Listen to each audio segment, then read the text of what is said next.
Přátelé, kamarádi, já vás zdravím. Dneska jdeme na akci, která se nazývá Big 8 Party a je to na Kajlovci, to znamená Hradec nad Moravicí. Na minulou akci jsme jeli dočkou, konkrétně s Tiltem naším.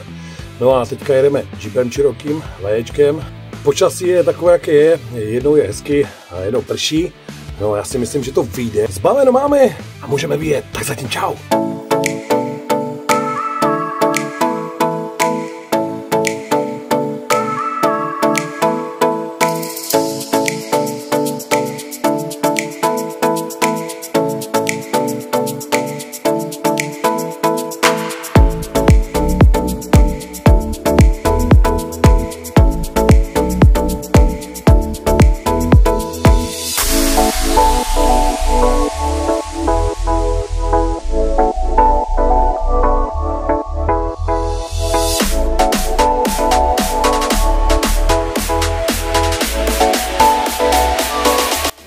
Tak, máme pátek večer a zábava se rozjíždí.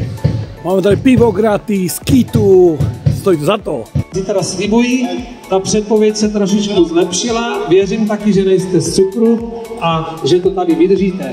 Nicméně dnes má být poměrně pěkný den, bez deště, s dobrou kapelou, s dobrým zvukem, ze spoustu dobrých pochutin. A je vás tady dost na to, abyste se pořádně bavili.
Twilight echoes boom.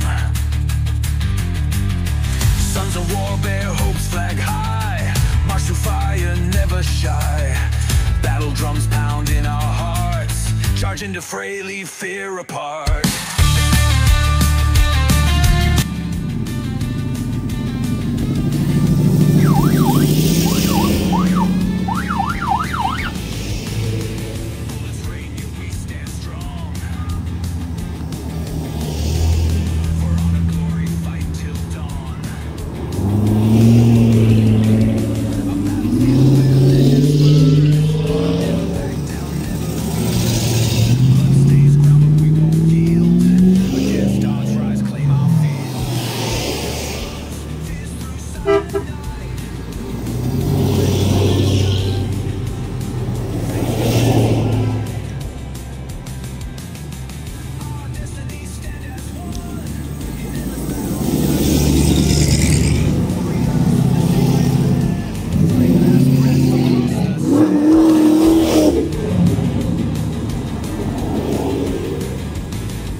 Co Jiříku, rozbijeme okno? Jsem trošku zabouch klíče, no. Ale jo, drát máme, nějak to zvládneme.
Dohromady mají 200 let. V letošním roce. Mají dohromady 200 let, protože je to 2x60 a 2x40. A já jsem si říkal, že jim to kurva jenom tak nemůže projít. Takže jsou spojené určité dárky a určitá společenská událost. Takže, aby jim to nebylo úplně líto, Lukáš mi podrží mikrofon na chvíli.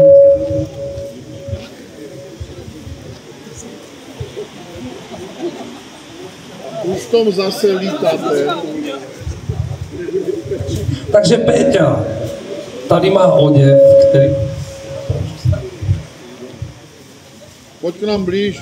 Takže Petr tady má oděv, který doufám, že jsme se trefili. Já nevím, dej mi tu krabici třeba, jak se tady co mi dá.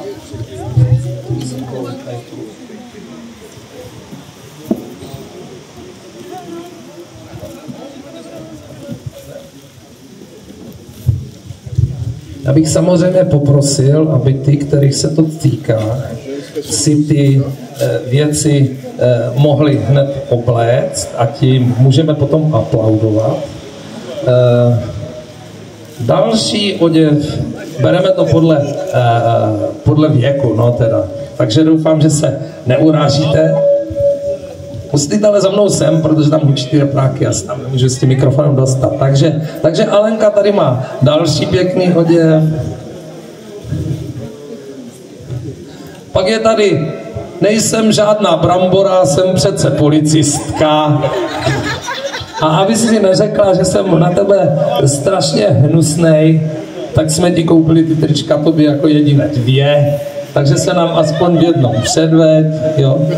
No a pak tady máme ještě jednu dekoraci. No, oblikát. A nechtějte, aby jsem vás donutil, že se musíte vysléct, abyste se mohli obléct, jo, protože to by bylo horší, jo. Tak. Lukáši, prosím tě, rozbaluj ještě další doplňky. Budete fajní asi, to bude krásný.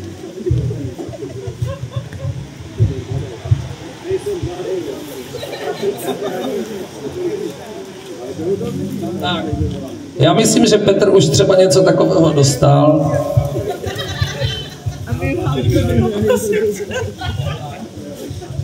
A protože člověk se má vzdělávat celý život, tak zde má takové krásné poučení, neváhej a tlač. Jo? Takže tady si nastuduj celou historii této činnosti. Jo? A kdyby se mu bleskově přitížilo, tak ať si nemusí vytírat ty prdele tou kočičkou, jak někdo říkal, že na to používali šlechtici ve středověku, tak k tomu má stylovou rolku. A to jsou rodiny milí, tak? Tak, já myslím, že aby mu to nebylo líto, tak dostane taky brejle. Dobře vy.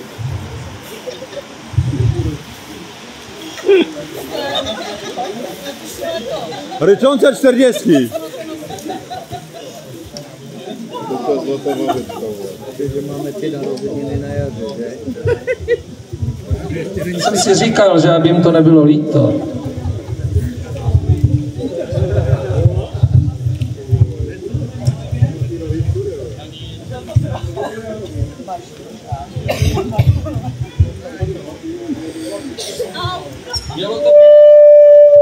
Mělo to být trochu lépe připravené, ale opravdu nás tlačí čas, tak se nám to nepovedlo. Zbytek, Lukáši, asi už nestihneme, tady to, nebo to nebudeme řešit. Tady provedeme tu dekoraci do finále. No a tento daný okamžik je, myslím, nezbytně nutné, aby vystoupili mužové z temnoty, to znamená z mého karavanu, nebo ze záhroby, nebo odkud chcete, a přišli děvčatům říct takzvané sudby, protože 3 gracie, 3 sudičky a jednoho principála tu máme, tak musí přijít adekvátní uvítací výbor, nebo chcete-li přací výbor, jo. Oni si pak každá toho svého odchytnou, anebo jeden je univerzální, jenom aby se báli. Takže můžete, prosím, jít popřát oslavenkyním, co jim přejete. Vy dva, prosím, važte slova, vy dva zadní, jo, protože vám se to s odpuštěním dobře, není po 10. jsou tu děti, ale může se vám to teda bohovsky vymstít, jo. Tak, já ještě otevřu jedno peklo tady, jenom takové to obyčejné plechové. A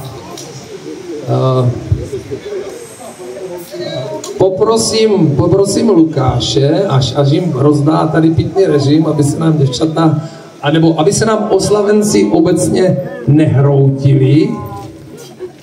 Já myslím, že v tento daný okamžik můžeme poprosit hudbu, kdyby nám zahrala nějaký takový lehký narozeninový jingle nebo něco podobného, pokud to najde, než budeme pokračovat. To jenom potřebuji odložit mikrofon a ještě něco rozdat. Potřebuji k tomu všechny ruce. Hlavní sudička, nebo nevím, jestli je hlavní, ale prostorově nejvýraznější sudička se přihlásila o slovo. Vzhledem k tomu, že jeho partnerka je již plná očekávání, tak mu ten mikrofon rád dám. Takže já jsem sudička anorexie, podle toho taky vypadám.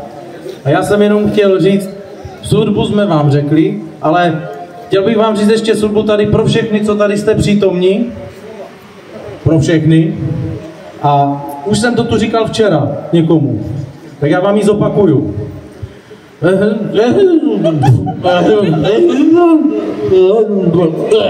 Tak.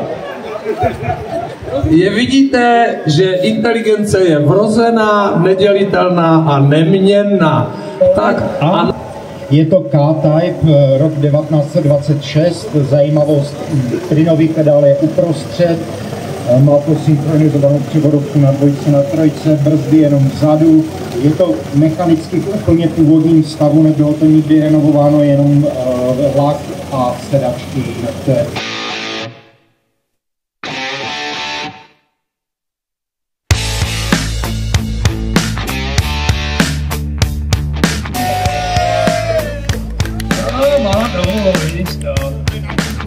A i my u nás na severu to umíme vypojeziu, mala domů z Losama.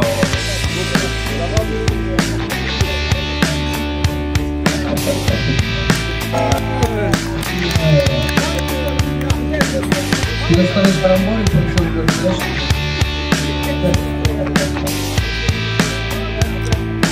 Přidáš ty 3, no tam. 68.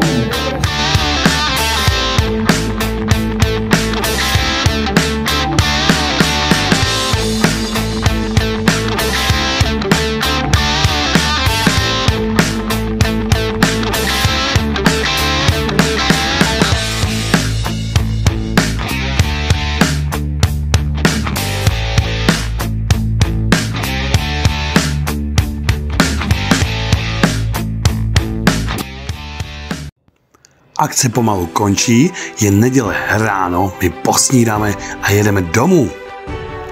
Samozřejmě musíme poděkovat klubu přátel US Cars za perfektní akci tady na Kajlovci, ať my se těšíme na příští rok.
akce nám pomalu končí, je neděle, my posnídáme a jedeme domů. A samozřejmě musíme poděkovat klubu přátel US Cars, kteří udělali takovou skvělou akci, jako je tady na Kajlovci, a my se těšíme na příští rok.